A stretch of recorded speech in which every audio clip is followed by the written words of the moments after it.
les antipodes.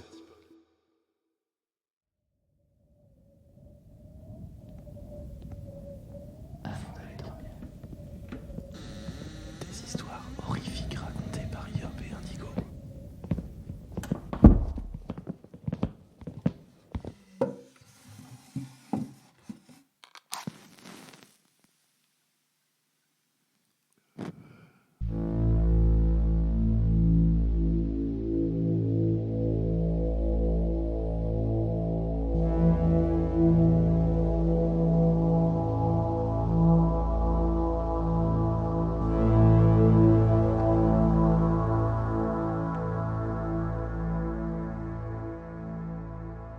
Installez-vous confortablement au fond de votre lit, remontez la couette jusqu'au menton et fermez les yeux.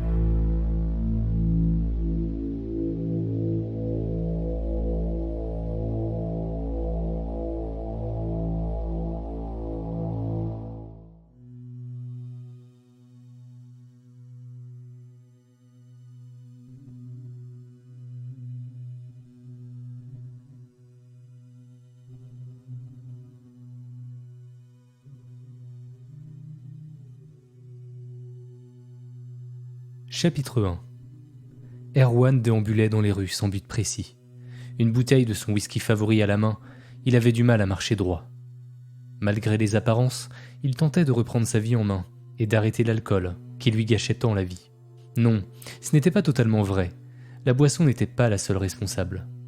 Cindy, sa femme, ou plutôt sa future ex-femme, était la véritable fautive. Erwan se demandait parfois si sous son air angélique ne se cachait pas un démon envoyé sur Terre pour détruire la vie des hommes et aspirer leur volonté et leur âme jusqu'à la moelle. À cette heure de la nuit, les rues étaient pratiquement désertes et Erwan tentait tant bien que mal de rejoindre son appartement miteux, situé à seulement quelques rues.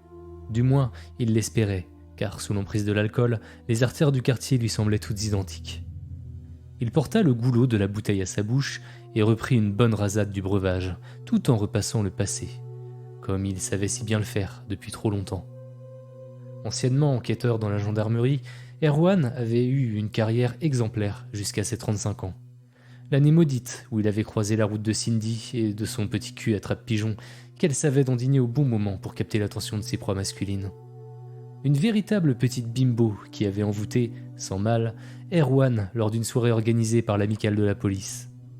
Il aurait dû se douter que cela cachait un loup, car il n'avait rien dans Top Model. Il s'était naïvement imaginé qu'elle avait été séduite par sa personnalité, son humour et sa grande taille. Erwan avait lu dans un magazine que cette dernière caractéristique rassurait la gente féminine. Rapidement, il avait déchanté. Finalement, cette société basée sur le paraître et le jetable ne laissait plus de place aux vrais sentiments. Les miracles n'existaient pas, et c'était un comble pour un enquêteur de s'être laissé berner si facilement. Les hommes étaient des créatures si faibles et naïves. Il ne faisait pas exception, regretta-t-il. Complètement sous son emprise, il l'avait épousée au bout d'à peine 6 mois. Il se réjouissait presque que ses parents ne soient plus de ce monde depuis longtemps pour assister à sa pathétique déchéance. Erwan en serait mort de honte. Rapidement, Cindy était devenue froide.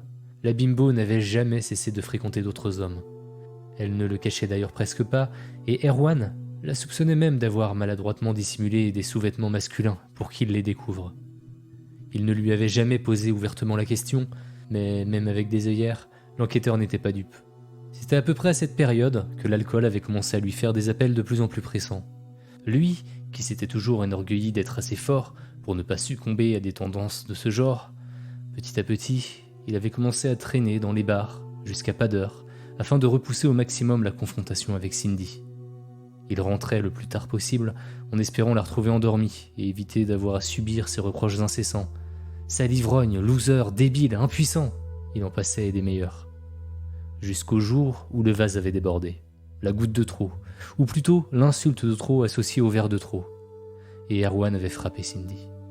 Pas vraiment assez fortement pour soulager sa fierté bafouée, mais assez pour laisser un léger hématome sur le visage de Cindy, et bien trop fort pour espérer garder son job et sa réputation d'homme droit.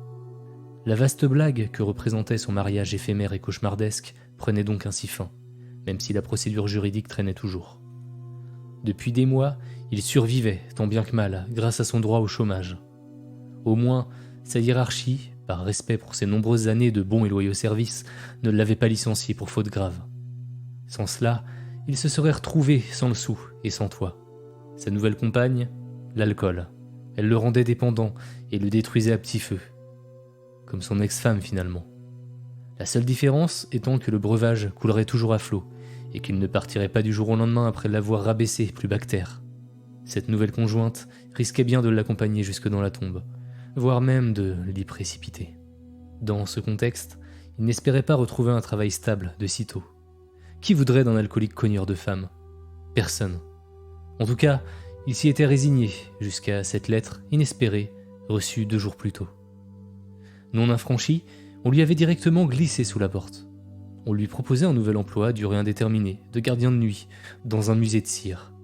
Et la cerise, sur le gâteau, il y serait en moins d'1 heure de marche. Une véritable aubaine pour lui qui s'était vu retirer son permis quelques mois plus tôt pour conduite en état d'ivresse. Encore plus incroyable, pas besoin de passer un entretien d'embauche, car tout était déjà arrangé avec son agence de recherche d'emploi. Ses compétences correspondaient parfaitement au poste et il devrait se présenter directement au musée à partir de 21 heures, dans 2 jours, pour sa première nuit de garde. Effectivement, Erwan, bien avant de rentrer dans la gendarmerie, avait été agent de sécurité dans le privé. La lettre n'étant pas signée, il supposait qu'elle avait été écrite et déposée par la dame de l'agence, alors qu'il traînait au bar. Elle avait sans doute dû passer juste après son travail. Il avait noté mentalement d'offrir un bouquet de fleurs à sa bienfaitrice du service public dès réception de son premier salaire. Après tout, elle venait de lui dégoter le travail parfait. La lettre se terminait sur un post-scriptum. N'oubliez pas de prendre la clé scotchée au dos de la présente lettre. Il s'agissait d'une grosse clé à moitié rouillée, ce qui réjouit presque Erwan. En effet, il allait pouvoir faire profiter son employeur de son expertise et faire des propositions pour renforcer la sécurité. L'ancien enquêteur avait à cœur de faire bonne impression. Il n'avait jamais entendu parler de ce musée et ne savait pas trop à quoi s'attendre, mais ne comptait pas laisser passer cette chance. Enfin, un coup de pouce du destin qui lui offrait la possibilité de redevenir un homme avec un but. Certes, pour un bon nombre, cela représentait un boulot minable et sans intérêt, mais pour lui, c'était beaucoup. Cela lui permettrait de gagner à nouveau sa vie et de ne plus être un fardeau pour la société. Il retrouverait sa dignité perdue et piétinée par un démon au visage d'ange. Finalement, il parviendrait peut-être à se débarrasser de son addiction à la bouteille. Il jeta alors cette dernière et se jura de l'oublier définitivement. Chapitre 2. Presque arrivé à destination, il ressentait un certain stress pour sa première nuit de travail. D'ailleurs, il avait failli craquer et s'arrêter dans un bar pour prendre un dernier petit verre. Finalement, il avait abandonné cette idée, car il savait qu'il ne quitterait plus le bistrot avant des heures. Il refusait de déroger aussi rapidement à la promesse qu'il s'était faite de ne plus boire. Ces longues marches quotidiennes lui feraient le plus grand bien, tant au niveau physique que psychologique. Un agent de sécurité se devait d'entretenir son corps, et pour cela, il fallait observer un régime strict et une activité physique régulière. D'après le petit plan dessiné à main levée qui accompagnait la lettre, le musée se situait au fond d'une petite impasse. Pas très pratique pour attirer des visiteurs, s'étonnait Erwan. En cette période automnale, le soleil se couchait tôt. Mais heureusement, Erwan était habitué à évoluer dans les rues la nuit. Au moins quelque chose de positif à retirer de ses nombreuses virées nocturnes. Après réflexion, Erwan y voyait un autre effet bénéfique, car il s'était fait un ami, ou plutôt un confident, José. Il ne se souvenait plus vraiment dans quelles circonstances il l'avait rencontré, mais il le croisait régulièrement dans ses bars favoris. José était toujours prêt à écouter les misères subies par Erwan. Ce dernier ressassait sans cesse ses petits malheurs. Mais José, sûrement plus par politesse et compassion que par intérêt, y prêtait toujours une oreille attentive, sans jamais montrer le moindre signe d'agacement ou de lassitude. Pour cela, Erwan devrait trouver aussi un moyen de le remercier.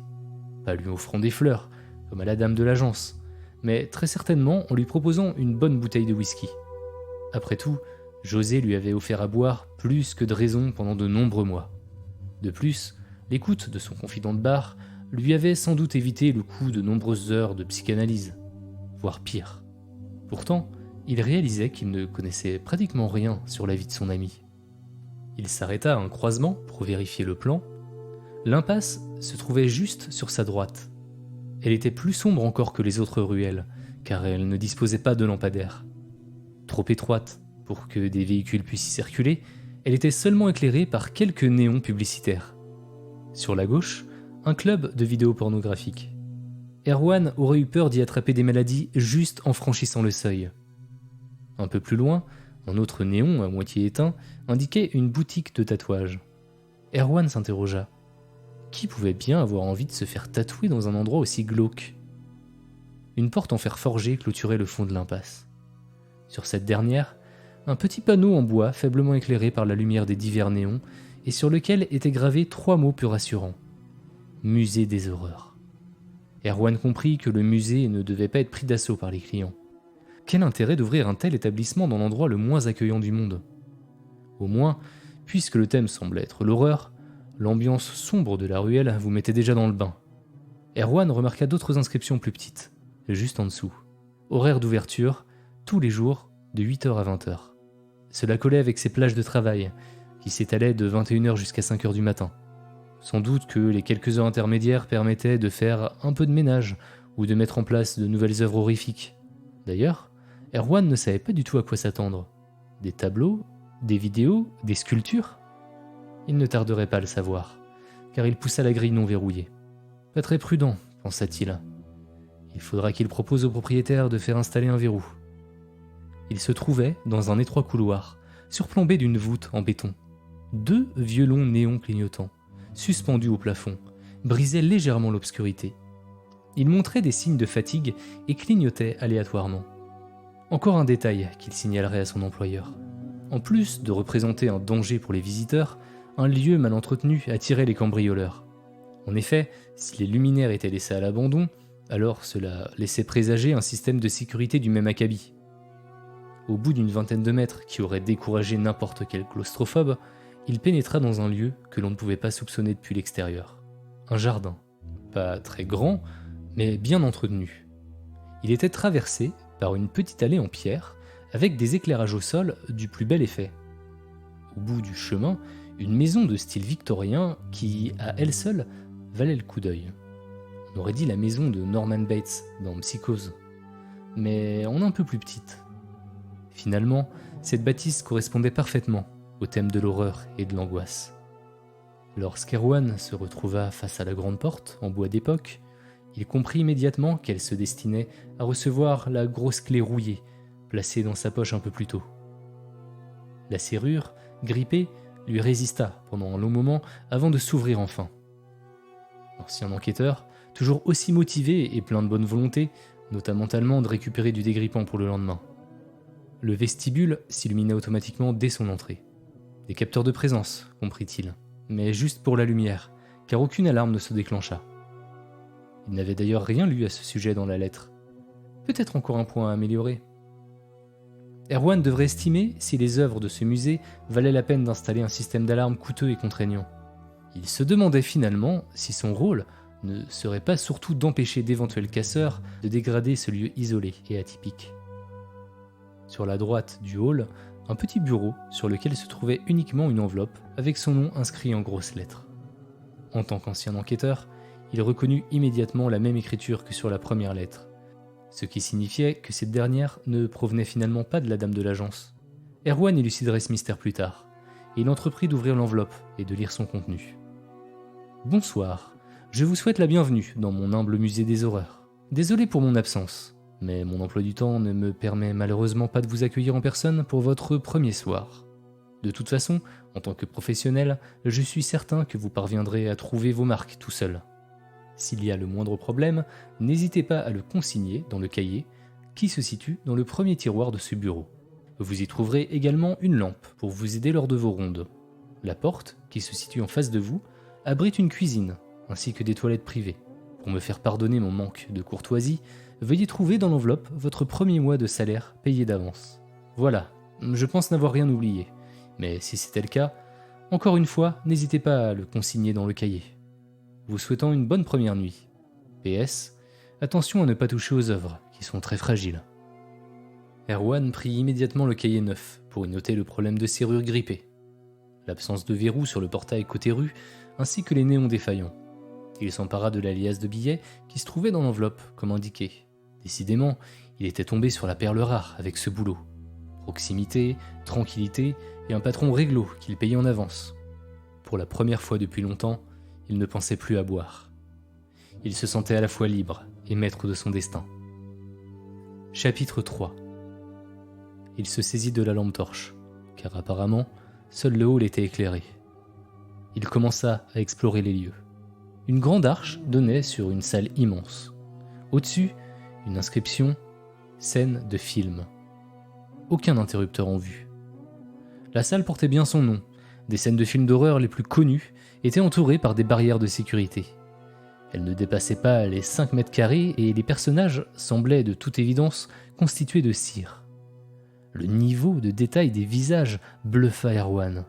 Il n'était jamais allé au musée Grévin à Paris, mais le réalisme des mannequins de ce petit musée n'avait sans doute rien à lui envier.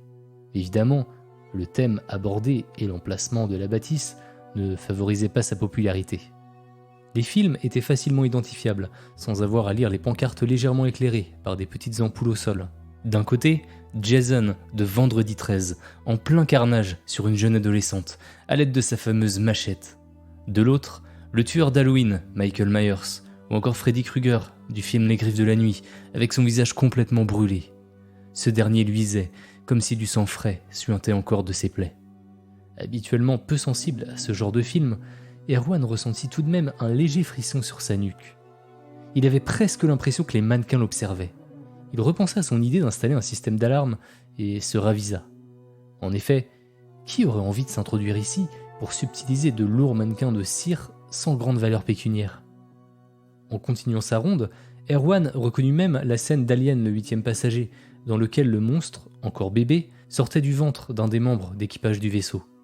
Il aperçut une vieille cheminée dans un coin qui lui laissa à penser que cette bâtisse était sans doute à l'origine une grande maison familiale. Il était rare que ce genre de demeure n'ait pas été rasé par des promoteurs. Ces derniers étaient généralement plus intéressés par le potentiel financier d'une si grande surface en pleine ville que par la valeur historique de cette architecture unique. Il atteignit le bout de la salle et trouva une autre arche avec écrit au-dessus « Scène courante ». Une seconde pièce, aussi grande que la première, contenait de nouvelles mises en scène d'un autre genre.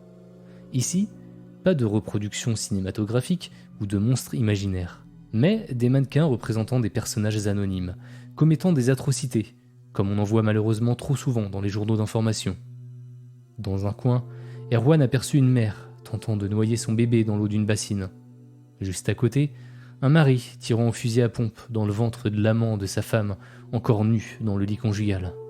Le ventre du mannequin, complètement ouvert, laissait apparaître des intestins luisants sur le point de tomber sur les draps. Le visage de la femme était figé sur une expression d'horreur et de peur.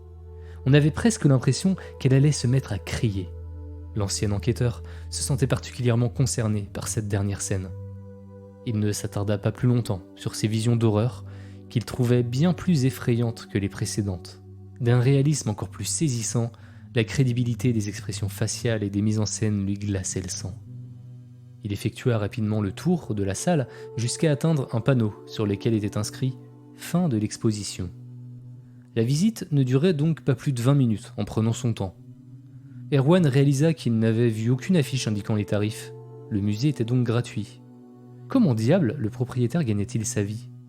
Peut-être juste un millionnaire qui souhaitait partager sa passion morbide, supposa le gardien. Alors qu'il s'apprêtait à quitter la pièce, il aperçut dans un coin une porte pleine en fer, dotée d'un système de verrouillage par carte magnétique. Erwan, qui ne pouvait donc pas continuer sa ronde à l'étage, se sentit frustré.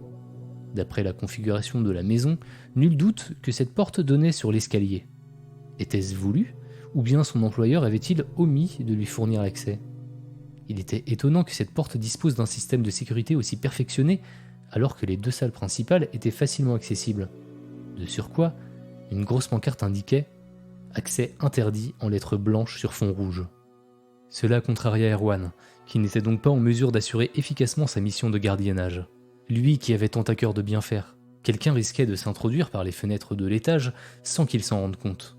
Il retourna à son bureau, avec l'intention de le consigner dans le cahier. Il supposa que l'étage devait être un espèce d'atelier, dans lequel les mannequins et les scènes étaient imaginés et conçus. Lorsqu'il remit le cahier dans le tiroir, cela provoqua un bruit de verre qui résonna dans le hall et le fit sursauter de surprise. Il envoya prudemment la main au fond du tiroir et attrapa une petite bouteille de whisky à peine entamée. Un souvenir laissé par son prédécesseur, se demanda-t-il. En tout cas, il avait bon goût, car il s'agissait de sa marque préférée. Alors qu'il avait oublié son addiction pendant plusieurs heures, l'eau lui monta subitement à la bouche. Après quelques minutes de réflexion et de gros efforts de volonté, il renonça à ouvrir le bouchon et jeta la bouteille dans la corbeille. Chapitre 4. Il en était à son 3e tour de ronde et décidément, le niveau de détail des mannequins de cire le fascinait tout autant qu'il le mettait mal à l'aise. Il s'imaginait mal un jeune couple venir ici avec leurs enfants en bas âge. Cette fois-ci, il se concentra plus particulièrement sur une scène du film L'Exorciste, celle bien connue, dans laquelle la jeune fille attachée au lit avait les traits déformés par la haine du démon qui la possédait tout en tentant de résister aux prières du prêtre. Soudain, un grand bruit le fit sursauter, à tel point qu'il en fit tomber sa lampe torche.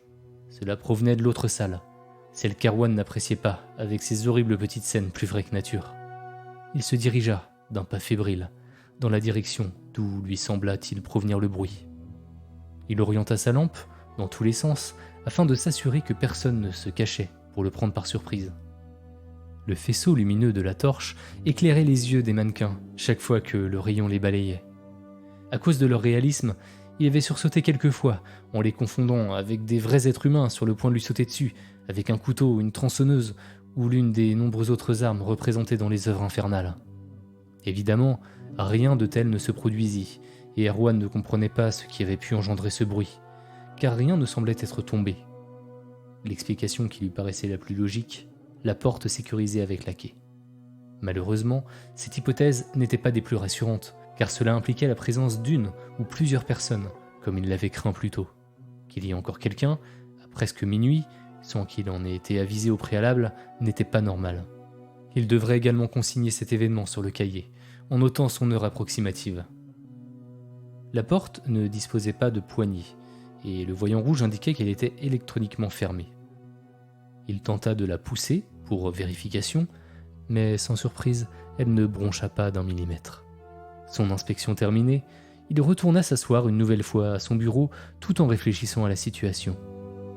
Submergé par cette première nuit qu'il aurait souhaité plus calme, Erwan se dit qu'il appréciait de plus en plus le léger, mais néanmoins rassurant, éclairage du hall.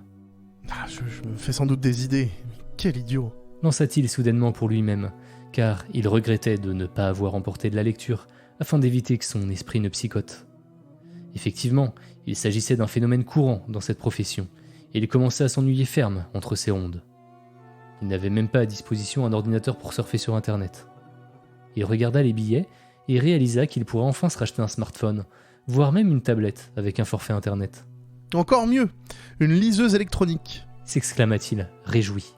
Il se remémora alors sa formation d'agent de sécurité.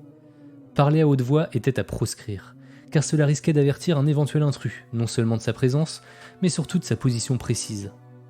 De plus, parler tout seul démontrait une forme d'anxiété, voire de peur. En effet, entendre une voix, même la sienne, rassurait inconsciemment l'esprit.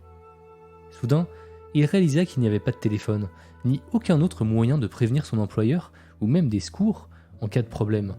Il faudrait qu'il s'en assure lors de sa prochaine ronde. Après tout, il n'avait pas encore mis les pieds dans la cuisine, même s'il doutait y trouver un appareil de ce type.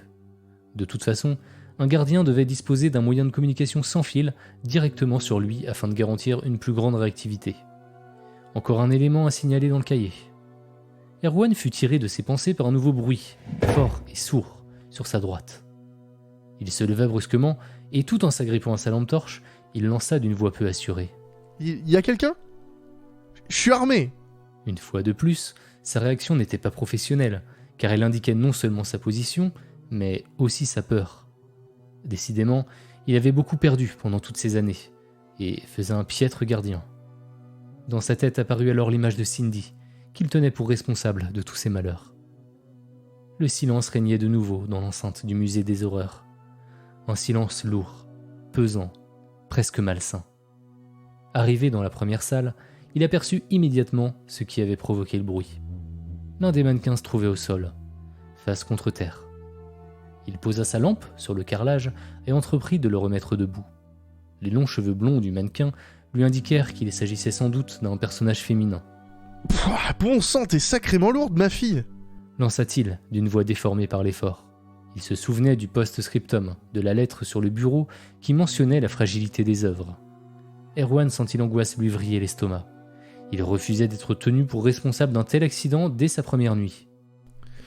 Calme-toi, imbécile, c'est pas de ta faute si le mannequin était mal fixé! S'exclama-t-il, tout en achevant de le redresser. Une fois sur pied, il reprit la torche et la pointa sur le visage du mannequin pour s'assurer qu'il n'avait rien de cassé. Il sentit des sueurs froides lui couler dans le dos. Ses poils se hérissèrent et il hurla tout en courant vers son bureau et sa lumière rassurante. « C'est un cauchemar !» souffla-t-il tout tremblant en s'appuyant sur la chaise. À deux doigts de quitter définitivement le musée, il se ressaisit. Hors de question de laisser tomber ce coup de pouce du destin à cause d'une hallucination causée sans doute par un jeu de lumière. Il attendit plusieurs minutes, sans bouger, avant que sa respiration ne retrouve un rythme normal et que les battements de son cœur cognent moins fortement dans sa poitrine. En effet, il avait cru voir Cindy. La tête du mannequin lui ressemblait trait pour trait. Mais ce n'était pas tout. La moitié de son visage était en charpie. Des lambeaux de peau pendaient et du sang rouge foncé semblait couler. « C'est complètement stupide !» s'exclama-t-il pour se redonner du courage. Il s'assit sur son siège et son regard se figea sur la corbeille. Il se baissa, s'empara de la bouteille d'alcool jetée un peu plus tôt et en ingurgita instinctivement 2 bonnes rasades.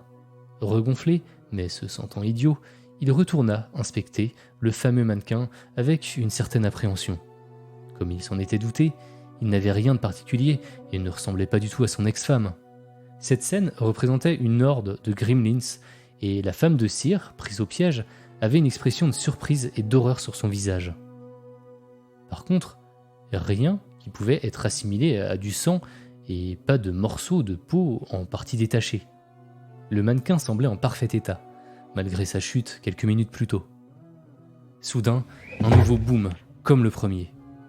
Il courut dans la salle annexe. Rien. Les portes étaient toujours verrouillées, le voyant encore rouge, et tous les mannequins semblaient à leur place. Après de longues minutes de ronde, il retourna sur son siège, et cette fois-ci, son premier réflexe ne fut pas de remplir le cahier, mais de porter une nouvelle fois le goulot de la bouteille de whisky à ses lèvres. « Espèce de gros débile alcoolique, ne m'approche pas, tu me dégoûtes !» La voix féminine tira Erwan de sa somnolence. Il reconnut immédiatement le timbre de voix de son ex-femme. Il pourrait identifier ses injonctions entre 1000 pour les avoir subies à de trop nombreuses reprises. « Espèce de garce !» répondit-il en se relevant avec difficulté. Il s'empara de la torche d'une main et crispa l'autre sur la bouteille presque vide qu'il ne lâchait plus, comme un enfant avec son doudou. Il s'arrêta sur le seuil de la première salle et tendit l'oreille. Il percevait des petits bruits de pas. Il balaya la salle avec sa torche et vit une poupée courir. En tant qu'ancien amateur de films d'horreur, il la reconnut sans peine. Il s'agissait de Chucky, la poupée tueuse, avec son couteau presque aussi grand qu'elle. Erwan but encore et se frotta les yeux à l'aide de sa manche. « Espèce de lâche !» Encore la voix de Cindy qu'il provoquait depuis l'autre pièce. Il sentait la colère monter en lui et en oublia presque la poupée tueuse qui se baladait non loin de lui. Arrivée à l'autre bout de la pièce, une chauve-souris, sortie de nulle part, lui arracha la lampe des mains pour la laisser retomber quelques mètres plus loin. Brisée, elle s'éteignit. Pour se diriger, il n'avait plus que l'aide des faibles lumières qui éclairaient les pancartes descriptives des petites scènes. Alors qu'il s'apprêtait à faire demi-tour, la voix de Cindy le provoqua de nouveau. « J'en étais sûr, tu es un incapable. Et tu t'étonnes que j'ai pris des amants ? Une femme comme moi a besoin d'un véritable homme, d'un mâle viril, pas comme toi. » Erwan continua d'avancer en direction de la voix, mais il se figea lorsqu'un grognement se fit entendre. Il sentit un souffle rauque dans son dos, ainsi qu'une haleine putride, avec des relents ferreux, caractéristiques de l'odeur du sang. La peur le paralysait depuis trop longtemps. S'il ne voulait pas mourir ici et maintenant, il devait courir, peut-être même se battre. Son instinct de survie reprit le dessus et il se roua jusqu'à la porte sécurisée. Le voyant était toujours rouge, mais il pria pour qu'un miracle se produise et qu'elle s'ouvre malgré tout. Il se projeta, épaule la première, mais la porte resta désespérément fermée. Les miracles n'existaient pas, et il s'en voulait de l'avoir oublié. Erwan se retourna, et par réflexe, il se protégea le visage, avec les bras, tandis que le loup-garou lui sautait à la gorge. Il sursauta, en sueur, les bras croisés sur le bureau, avec sa tête posée par-dessus. Il prit le whisky et en but encore et encore. Cette petite bouteille semblait sans fond. En effet, dans ses souvenirs, juste avant qu'il ne tombe dans les bras de Morphée, elle lui avait semblé presque vide. Pourtant, elle était bien pleine aux 3/4. Dans un sens, cela le rassura, car cela signifiait qu'il n'avait finalement pas abusé du breuvage. Quel cauchemar! Lança-t-il, en se redressant sur son siège. L'odeur âcre de sa propre transpiration lui agressa les narines. Il regarda sa montre. 2h23. Il avait donc dormi plus d'1 heure. Cette nuit lui paraissait interminable, et pour couronner le tout, sa tête lui faisait un mal de chien. Alors qu'il se redressait tant bien que mal pour effectuer une nouvelle ronde, il perçut des bruits, cette fois-ci du côté de la vieille porte d'entrée, à la serrure grippée. Complètement déboussolé, et encore sous le coup de son cauchemar, il fit ce qu'aucun agent de sécurité digne de ce nom ne ferait. Il se cacha sous son bureau. Il s'accrocha fermement à la bouteille, comme un prêtre le ferait avec son chapelet s'il se retrouvait face à Satan. La serrure cliqueta après de nombreuses tentatives d'ouverture. Les gonds de la vieille porte grincèrent, et il reconnut des bruits de talons avancés sur le carrelage en marbre du hall. Les pas s'arrêtèrent au niveau du bureau. Tétanisé, il voyait les escarpins à talons de la mystérieuse intruse. « You! Y a quelqu'un » lança la femme. Une fois de plus, il reconnut Cindy. Décidément, elle ne le laisserait jamais tranquille. Certes, il hallucinait sans doute encore, ou bien peut-être même qu'il rêvait, la tête toujours posée sur le bureau. Quoi qu'il en soit, une onde de haine incontrôlable le submergea. Il sortit de sa cachette, se redressa brusquement, et pendant une fraction de seconde, il l'aperçut sous ses véritables traits. Une tête immonde de démon, comme on en voit dans les films d'horreur. Le regard de Cindy exprimait la surprise, et Erwan décida d'agir avant même qu'elle n'ouvre la bouche pour en faire sortir son venin. Cette sale bouche qui ne servait qu'à le provoquer, le dénigrer et l'insulter. Aucun homme ne devrait avoir à subir de telles humiliations. L'occasion de renvoyer ce monstre en enfer se présentait enfin, et il n'allait pas se priver de saisir cette chance. Il se jeta sur elle si rapidement qu'elle ne réalisa même pas ce qui lui arrivait. Il lui fracassa la bouteille sur la tête. Assommée, et avec des morceaux de verre incrustés dans la peau du visage, Cindy tomba comme une masse sur le dos et fut prise de convulsions. Ne contrôlant plus ses pulsions, Erwan s'assit sur elle à califourchon et enfonça à de nombreuses reprises le côté brisé de la bouteille dans le visage de son ex-femme, projetant des jets de sang partout dans le hall. Alors que son corps était inerte depuis un moment, il frappait, encore et encore. Son visage n'était plus qu'une bouillie sanguinolente et méconnaissable. Soudainement, il s'écroula sur le visage ensanglanté de Cindy. Chapitre 6. Le musée baignait de nouveau dans le silence et l'obscurité. Le voyant rouge de la porte sécurisée passa au vert et le battant en fer s'ouvrit lentement.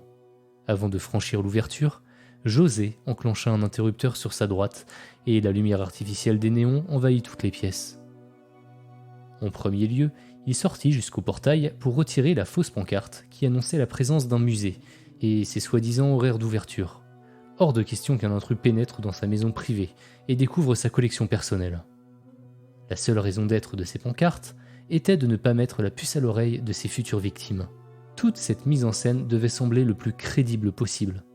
Une fois cela accompli, il referma consciencieusement les portes derrière lui et entreprit le travail le plus pénible de sa prochaine œuvre.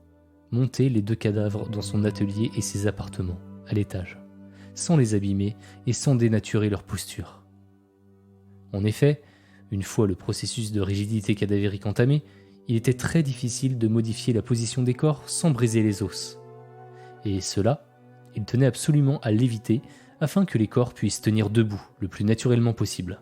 « Bon sang, Erwan, qu'est-ce que t'es lourd !» s'exclama José en tirant le cadavre avec peine. José était en grande partie responsable du surpoids d'Erwan, notamment à cause de ses nombreux verres de whisky qu'il avait offerts à l'ancien enquêteur durant des mois. Il avait tout mis en place pour que son cher ami alcoolique et haineux envers sa femme pète un plomb. José avait tout organisé pendant des mois pour entretenir cette haine et convaincre Erwan que Cindy était responsable de tous ses maux. José avait même insufflé, dans le subconscient de son compagnon de bar, la façon de la tuer, en lui mettant sous le nez, un peu plus tôt, le véritable mannequin de cire, sosie de Cindy. José n'aimait pas se salir les mains en exécutant lui-même les futurs mannequins de ces scènes morbides, même si c'était parfois inévitable. Il préférait le suggérer inconsciemment à ses victimes, et la plupart du temps, elles y adhéraient sans le savoir. Voilà ce qui rendait son art unique, la manipulation amenant au meurtre. Il avait caché, mais pas trop pour qu'elle soit tout de même trouvée, une bouteille de la boisson préférée d'Erwan. Pour s'assurer de l'efficacité du breuvage, il y avait intégré une substance mélangeant hallucinogène et poison. Ce dernier ne laissait apparaître aucun symptôme et avait un effet foudroyant au bout de quelques heures, faisant littéralement exploser le cœur. La mort parfaite pour un chagrin d'amour, se félicita José. Il avait même rempli à nouveau la bouteille, lorsqu'Erwan, déjà bien saoul, dormait comme un nourrisson sur son bureau d'un soir. Cependant, il n'aurait peut-être pas dû, car concernant le poison, le timing avait été très serré. Un peu plus, et Erwan serait mort avant même d'avoir achevé son ex-femme. Et José aurait exécré de devoir tuer la jeune femme de ses propres mains. Il considérait cela comme une souillure de l'œuvre, au même titre qu'un trou sur la toile d'un grand maître. Des mois de préparation et de travail gâchés à cause d'un mauvais dosage. En tant que perfectionniste, il mettrait tout en œuvre pour qu'une telle erreur ne se reproduise plus. Il mit le corps d'Erwan sur le dos avant d'entamer la montée des escaliers afin d'éviter que ses dents ne se brisent contre les arêtes des marches. Faut absolument que je fasse installer un ascenseur. Se plaignit-il en nage. Enfin, il déposa le corps sur une table en aluminium située au niveau du sol. Il actionna un bouton et le plateau de la table s'éleva lentement jusqu'à sa taille. Une seconde table, juste à côté, attendait le corps de Cindy. De nouveau au rez-de-chaussée, il tira le corps de la femme et maugréa en voyant la traînée de sang laissée par sa tête ravagée. En effet, il savait d'expérience que cela lui prendrait des heures pour tout nettoyer. Il préféra mettre cette pensée de côté pour le moment et repensa au plaisir que cela lui avait procuré d'être l'un des amants de cette idiote. Le plaisir de disséminer des sous-vêtements masculins de façon à ce qu'Erwan tombe dessus, tôt ou tard. Rapidement, Cindy avait délaissé ses autres amants pour reporter toute son attention sur lui. L'idiote était rapidement tombée amoureuse. Il fallait bien dire que José, ancien top modèle, était très bel homme. La bimbo, experte en manipulation de la jante masculine, s'était fait prendre à son propre jeu. Quelques jours plus tard, il lui avait annoncé que leur relation devait prendre fin, qu'il avait d'autres projets, sans en dire plus. Il voulait laisser la mangeuse d'hommes dans le flou. La pauvre petite avait dû cogiter toutes les nuits depuis, sans parvenir à fermer l'œil. Un juste retour de bâton, pensa-t-il, satisfait. C'était peut-être même la première fois de sa vie qu'un homme se permettait de la repousser. Alors qu'il estimait qu'elle avait assez mijoté et qu'elle était suffisamment mûre pour mordre à l'hameçon sans réfléchir, il lui avait envoyé une invitation en prétextant une soirée romantique afin de se réconcilier en amoureux. Comme prévu, elle était trop accro à lui pour s'être laissée rebuter par l'environnement extérieur peu accueillant du lieu. Erwan, pour sa part, lui avait tout raconté de sa vie, de ses passions, de son caractère. Tout le concernant, mais aussi concernant sa future ex-femme. José avait immédiatement repéré l'homme désespéré, perdu, alcoolique et facilement manipulable.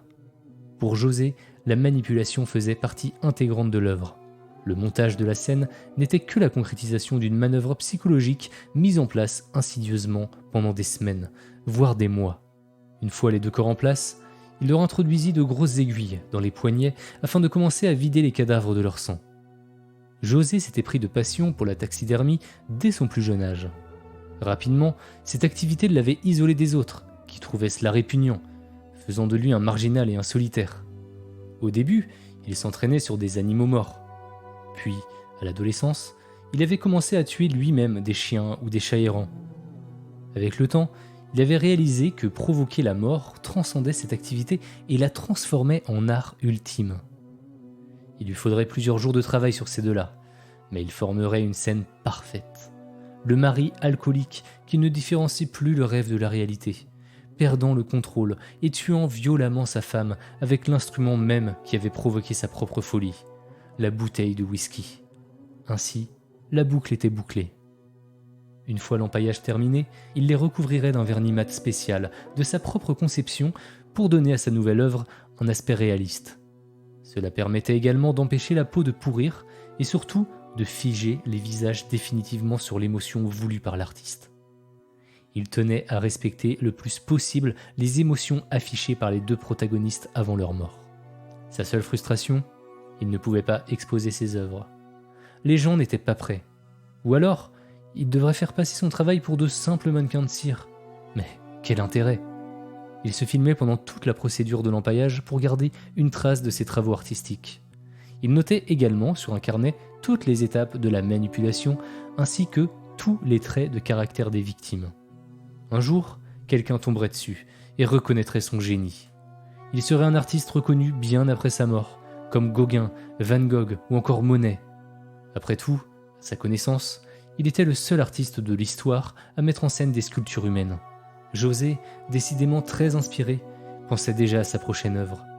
Dans quelques semaines, il écumerait de nouveau les bars pour écouter les histoires pathétiques de ces pauvres losers alcooliques. Il représentait pour lui un véritable vivier d'inspiration artistique.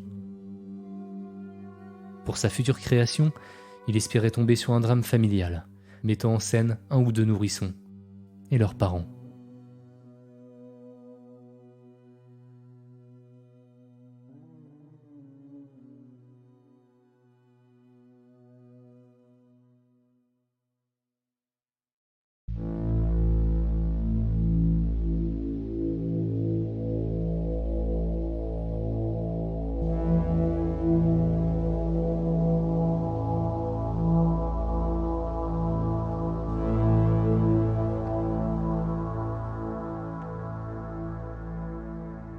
Et le bonsoir. Oui, bonsoir Indigo.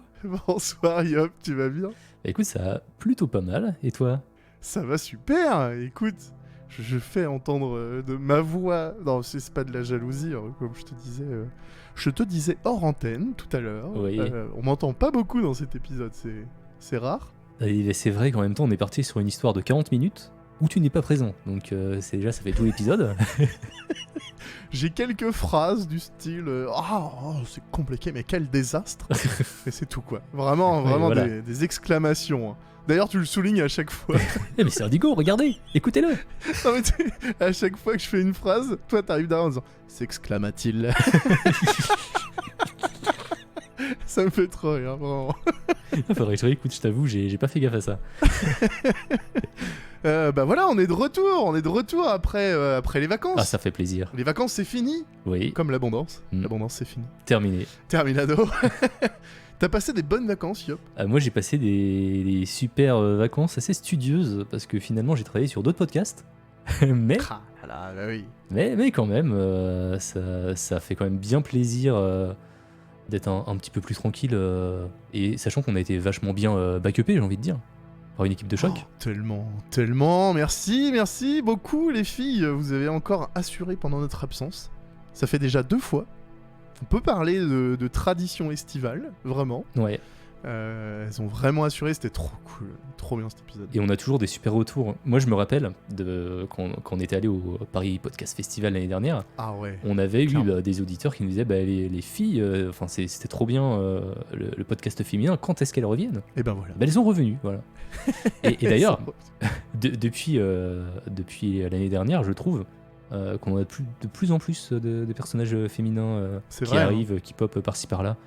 Et c'est chouette, ça change. C'est quand Par rapport à ce même qu'on faisait mieux avant, que. C'est ça, c'est quand même mieux que pour les Adados des premières heures, là où on trafiquait nos voix et ça ressemblait à rien.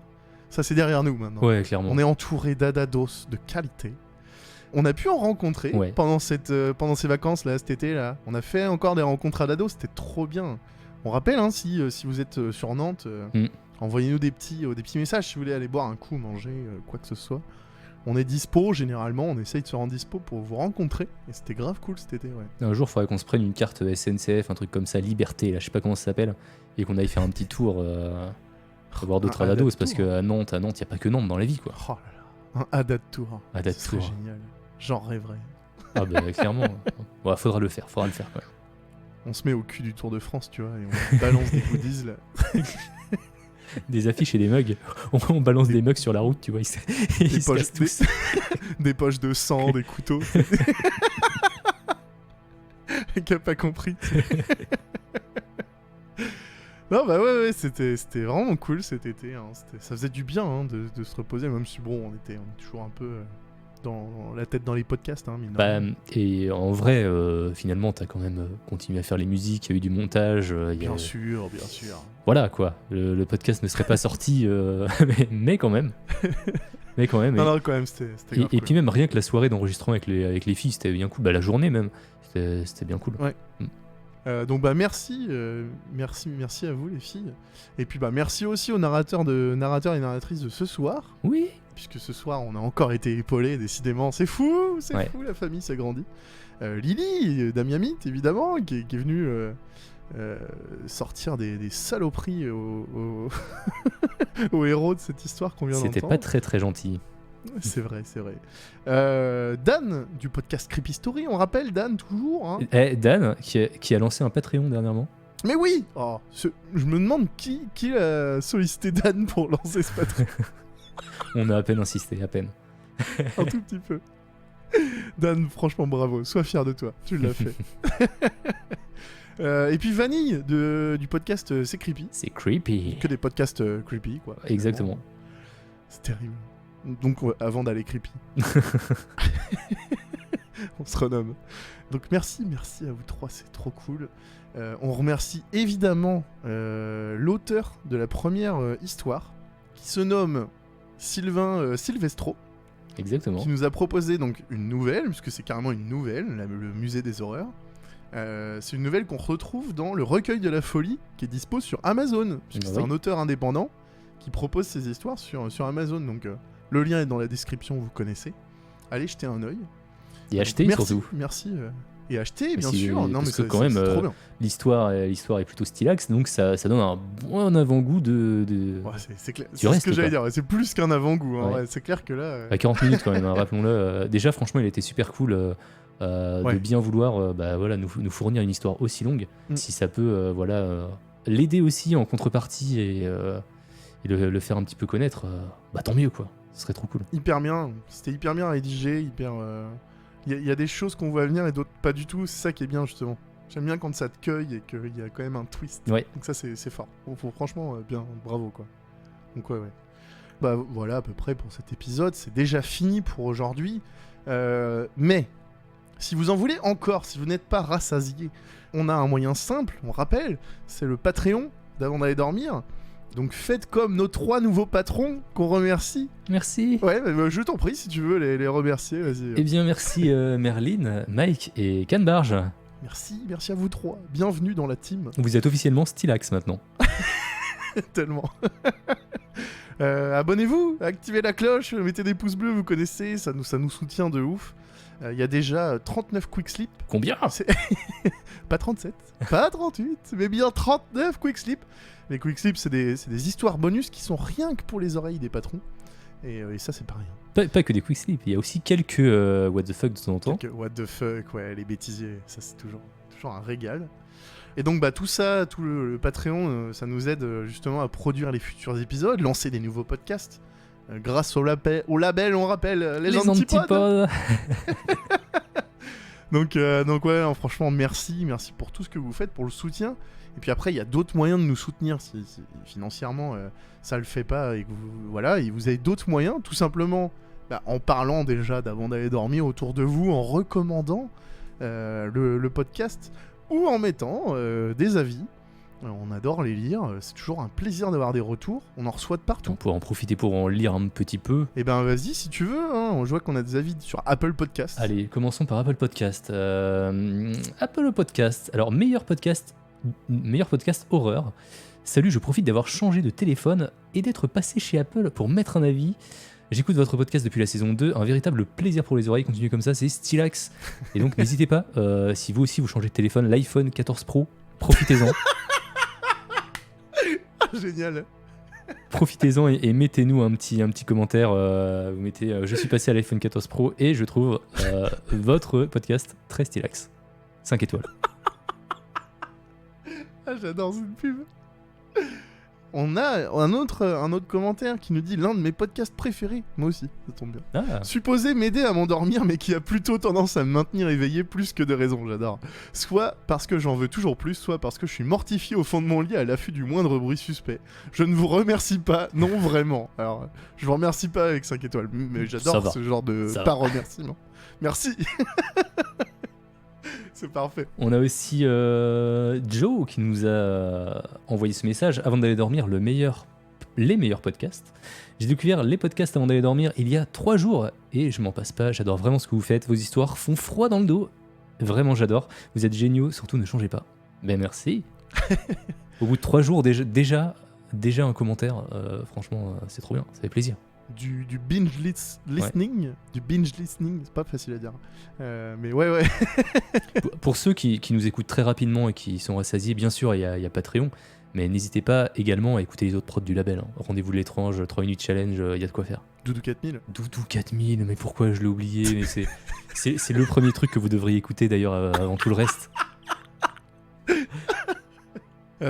On a reçu des commentaires, alors ça date un peu, mais en vrai, on reçoit des commentaires aussi sur Castbox. Je sais qu'il y a des gens qui utilisent cette appli pour écouter des podcasts, qui nous disent « J'adore votre contenu, vraiment continuez comme ça, merci Pierre, évidemment, on va continuer. » Et aussi Podcast Addict, qui est beaucoup utilisé par les gens qui écoutent pas mal de podcasts. Origin Lion, qui nous suit sur Twitch. Sur Twitch, ouais, effectivement. Ouais. Origin Lion, ouais.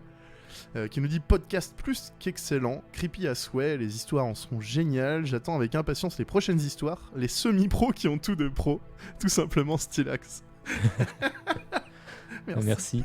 Merci beaucoup. Est-ce que tu savais que sur Sens Critique, Matt le Chauve nous envoie un commentaire? Un podcast frais malgré les termes d'épouvante abordés, je prends autant de plaisir à les écouter, à me faire peur, que les écouter, partager leurs 3 petits points, parce que je ne suis pas connecté et je ne peux pas voir la suite. et si, c'est bon, j'ai cliqué sur plus, à partager leur délire. Et voilà. Ah, c'est trop bien. Merci Matt le Chauve. Merci. Et puis, alors là, on vous a lu des commentaires. Si vous avez la flemme d'écrire, vous pouvez aussi nous laisser des messages vocaux sur la ligne officielle, sur le répondeur d'avant d'aller dormir. Le numéro, on le rappelle, mais il est dans la description. Il s'affiche actuellement sous votre écran. Le 07 49 25 27 90, je l'ai dit super vite parce que je sais que vous le notez pas. Il est dans la description. Foncez, gardez-le, ajoutez-nous en contact sur votre téléphone. Et si un jour, je sais pas, vous avez une mauvaise passe, il y a quelque chose qui va pas dans votre vie, composez ce numéro, laissez-nous un petit message, on vous écoutera, il y a pas de souci. On prêtera une oreille attentive. Peut-être on décrochera. Peut-être, ouais. Alors là, faut qu'on parle, Yop. Oui, dis-moi tout. L'heure est grave. L'heure est grave. Il y a quelque chose qui se prépare. Là, on est dans l'épisode de septembre. De septembre, ouais, tout à fait. Là, on enregistre, on est le 22 septembre. Exactement. Et qu'est-ce qui se passe après septembre? Après septembre, si les calculs sont bons, nous sommes en octobre. Et le mois d'octobre, qu'est-ce qui se passe en octobre? Octobre, c'est l'arrivée des citrouilles. C'est les décos flippantes dans les magasins. Wow. Les feuilles qui tombent. Mais surtout, les rhumes qui commencent à... Non, pas du tout. Mais non, c'est surtout le mois de l'horreur. Le mois de l'horreur. Le mois de l'horreur. Oh là là là là là là. Vous n'êtes pas prêts? Le mois de l'horreur, personne n'est prêt, Nous ne sommes pas rappelle, prêts. De toute façon, exactement. Nous ne sommes pas prêts en plus. Ça débutera le samedi 1er octobre sur Twitch, sur la chaîne des Antipodes. À quelle heure? Sur Twitch, 20h50 évidemment, comme d'habitude, vous connaissez maintenant. Si vous étiez abonné à la chaîne d'avant d'aller dormir sur Twitch, c'est la même. On a juste changé le nom, donc pas de panique. Vous êtes toujours abonné, ouais. Ouais, pas de... pas de problème. Donc 1er octobre, 20h50 sur Twitch. Donc le mois de l'horreur, ça va être vraiment un mois où tous les podcasts du label vont participer à leur façon. Après, on n'en dit pas plus. Vous verrez. Et Doudou 4000 alors? Vous verrez. Tous les podcasts, presque. Autre chose importante quand même, on rappelle, les filles l'avaient annoncé dans l'épisode d'août, un épisode tous les samedis. Tous les samedis. All the fucking samedi. Qu'on me parle après de fin d'abondance. Oui, voilà. Alors ce samedi-là, il n'y a pas eu d'épisode. Eh bien si, il y aura un épisode. Si, ouais. Exactement. Puis il y aura quand même des quick slips aussi. Il y aura des quick slips, ouais, bien sûr. On va régaler, comme d'habitude. Vous connaissez maintenant. Yop, il va être temps de se quitter. C'est triste. Heureusement que le mois de l'horreur arrive. Exactement. Mais avant, ouais, on se quitte sur une histoire, évidemment. Et pas une petite. Vous vous en doutez, on l'a remercié en début d'outro, alors qu'on n'avait pas encore entendu sa voix, du tout, dans cet épisode. C'est une histoire avec Vanille de C'est Creepy. Et ça démarre maintenant. Bisous. Bisous.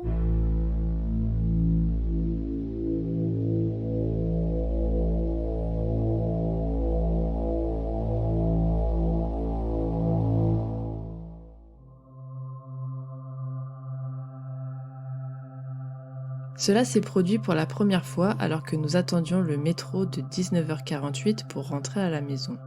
On était en train de se disputer, il avait maté la serveuse au restaurant et même si c'était pas quelque chose qui méritait une dispute, c'était notre dîner d'anniversaire.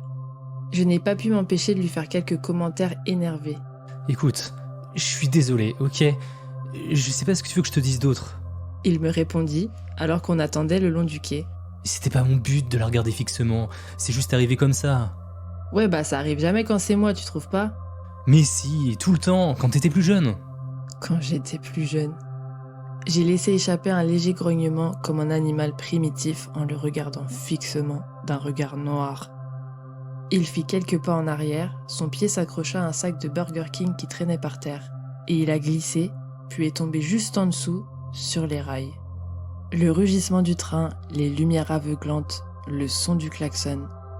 Le métal passait devant mes yeux, je savais que c'était fini. Cette nuit-là fut la plus misérable de ma vie. J'ai crié, j'ai pleuré et je me suis senti comme l'être humain le plus nul de l'univers. C'était de ma faute. J'avais choisi cette stupide dispute et maintenant, il était mort. La police a pris ma déclaration, puis je me suis renversé sur mon lit et j'ai regardé le plafond, écoutant les voitures passer. Le doux tintement des carillons, le claquement des branches sèches dans le vent. Je pensais que je ne m'endormirais jamais. Jamais. Mais d'une manière ou d'une autre, entre 3 et 4 heures, j'ai dû m'évanouir. Parce que la chose suivante dont je me suis souvenu, c'est que je me réveillais par une matinée ensoleillée. Avec John, dormant juste à côté de moi. C'est quoi ce bordel? Il s'est retourné vers moi et m'a fait un sourire. Joyeux anniversaire, chérie. J'ai supposé que ce que j'avais vécu la veille était un rêve, d'une manière ou d'une autre. C'était la seule façon de justifier ce qui s'était passé. Un horrible cauchemar auquel je ne pensais ne jamais m'échapper, mais j'avais réussi. Ok, on a réservé au resto pour 7h ce soir. Annule-la. Quoi? Annule-la, on reste à la maison ce soir. Je nous préparais le dîner. Il me regarda et fronça les sourcils. Ok. Bah, ouais, ça nous ferait économiser de l'argent, allez. John prit une bouchée de poulet. Alors, Dan a dit qu'il avait besoin que je termine ce truc pour lui dans 1 heure, ou que j'allais être viré. Alors, je lui ai répondu. Ses yeux se sont élargis. John? Il se tenait la gorge. Oh mon Dieu, il s'étouffait. J'ai couru vers lui, j'ai enroulé mes bras autour de lui et j'ai enfoncé mes mains dans son abdomen. Rien. Je l'ai serré le plus possible contre moi, je l'ai secoué le plus fort que je pouvais. Rien. Il a glissé de mes mains et est tombé sur le sol, la peau blanche, les yeux larges. Derrière lui, accroché au mur, se trouvait notre horloge. 19h48. Le lendemain matin, je me suis réveillée avec lui à mes côtés. Joyeux anniversaire, chérie. J'ai attrapé mon téléphone de la table de chevet pour vérifier la date. 16 février 2022. J'ai reposé le téléphone. La même journée. Encore. Comment c'est possible? T'es pressé d'être à ce soir? Non. Non, je l'étais vraiment pas. Ok, notre réservation est à 7h ce soir. Non, on va pas au resto ce soir. D'accord. Tu veux une pizza ou manger à la maison? Peut-être qu'on devrait passer le dîner ce soir. Quoi? J'avais l'intention d'essayer ce truc de jeûne. C'est comme un truc de yoga zen. Communier avec l'univers et tout ça. Ça te dit? Ah bah ouais, bah ça on peut le faire demain. Non, j'ai crié, assis sur le lit. Ce soir, il faut que ce soit ce soir. Il haussa les épaules. D'accord, mais tu te sens bien? Je devais être dans une sorte de dépression nerveuse, une réaction au stress. Ces cauchemars, hallucinations, quels qu'ils soient, c'était pas réel. C'était pas possible que je puisse vivre une sorte de journée de la marmotte. Ce n'était tout simplement pas possible. Ma tante Thérèse avait lutté contre des hallucinations, des démons et des anges et la mort toute sa vie. J'ai dû hériter ça d'elle. Je vais bien. J'ai répondu. Prendre un rendez-vous chez un psy, me suis-je noté pour moi-même. À 19h40, j'ai accidentellement enfermé John dans la salle de bain. Hé Isabelle, tu m'entends? Sa voix étouffée arrivait jusqu'en bas. Je me suis enfermé dans la salle de bain sans faire gaffe. Notre salle de bain avait un loquet merdique depuis toujours. Je n'aurais jamais pensé que ça nous serait réellement utile un jour. Isabelle? J'ai déposé la poêle préférée de John sur la cuisinière et allumé les gaz. J'ai ensuite placé des steaks hachés et je les ai regardés rétrécir et s'assombrir. Désolé John, c'est pour ton propre bien. Je jetai un coup d'œil à l'horloge. 7h45. Isabelle! Juste quelques minutes de plus. J'ai glissé la spatule sous les steaks. Un par un, je les ai soigneusement retournés. Ils grésillaient délicieusement. Je me suis tournée vers le réfrigérateur et j'ai ouvert la porte. Je me suis retournée dans ma hâte. « John !» j'ai crié. Rien. Oh mon Dieu, oh mon Dieu. J'ai monté les escaliers. Il m'a fallu quelques minutes pour ouvrir la poignée, mais quand je l'ai fait, j'ai vu une scène horrible. Le sol était encore humide à cause de ma récente douche, glissant, et il y avait John, allongé au sol. Sa tête s'appuyait contre le côté de la baignoire, du rouge profond se déversait de l'arrière de sa tête. Je me suis mise à crier. Joyeux anniversaire, chérie. John, il faut qu'on parle. J'ai jeté un œil à mon téléphone, l'écran affichait la date, 16 février 2022. Il m'est arrivé quelque chose. Il fronça les sourcils. Comment ça? Chaque jour, c'est le 16 février. Et tous les jours, à exactement 19h48, je te vois mourir. J'ai attendu une réaction, une réponse, mais il m'a juste regardé, les yeux sombres, grands ouverts, avec inquiétude. Au début, je pensais que c'était des cauchemars, vraiment réels. Puis j'ai pensé que j'hallucinais comme tante Thérèse. Parce que comment ça pourrait être réel? Comment je pourrais vivre le même jour, encore et encore? Mais tout ça, ça semble si réel. Je te perds tous les soirs, depuis 3 jours. John tendit ses mains pour prendre les miennes. Il les serra doucement. Je peux plus le supporter. Je peux pas continuer à te regarder mourir, John. Que ce soit réel ou faux. J'ai besoin d'aide. Parce que je sais pas quoi faire. John ne m'a pas répondu. Il a juste gardé ses yeux sombres sur les miens, ses mains chaudes sur mes mains. John? Le 16 février. Dit-il, ses yeux ne quittant jamais les miens. Tu te souviens de quel jour c'est? C'est notre anniversaire? Anniversaire? De quoi? J'ai froncé les sourcils. Je comprends pas. Tu peux pas rester bloqué ici, ce jour-là, pour toujours. M'a-t-il dit en me serrant les mains dans les siennes. Je t'aime. Puis il se pencha en avant et pressa ses lèvres contre les miennes. Je fermais les yeux, me perdant dans le baiser. Quand je les ai ouverts, j'étais allongée dans un lit vide. La pièce était sombre, d'épais rideaux étaient suspendus aux fenêtres. Seuls quelques faibles rayons de lumière du soleil filtraient à travers. J'ai sauté du lit, le cœur martelant dans ma poitrine. « John ! John !» Mais alors que je courais à travers la maison, alors que je voyais le placard à moitié vide, la cuisine dépourvue de la fidèle poêle et des sauces de John, l'allée dehors sans sa voiture, la réalité m'a lentement rattrapé. Le 16 février. Ce n'était pas l'anniversaire de notre mariage. C'était l'anniversaire de sa mort. 3 ans, maintenant. Pendant 3 ans, j'avais vécu dans les ténèbres, revivant sa mort. C'était pas un accident ou une mort horrible que j'aurais pu empêcher. Juste une longue et dure bataille contre le cancer. Je me suis approchée de la fenêtre, j'ai tiré les rideaux, puis j'ai laissé l'air froid de l'hiver se déverser sur moi, à travers mes cheveux gris et mon mince pyjama. Je t'aime aussi.